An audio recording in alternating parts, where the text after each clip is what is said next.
Everyone says that they're amazing cars, and I'm yet to see it yet. Let's see. Surely this is the issue. The fault we was getting on the auto was a miscommunication from the fuel pump control module, and when we unplugged it, of course the car would run. But with it plugged in, the car just immediately cuts out. We know it doesn't need any coding. It's all coded to the car and everything. Let's see. Do you think it's going to work, Tony? Of course it's going to work. Liam? I hope so. 100%. Engaging the start button.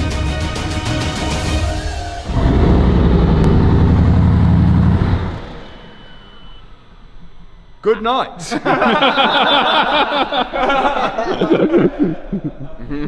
Oh dear.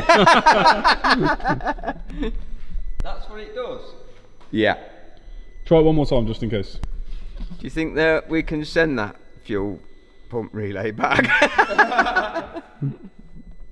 You got to turn it off first.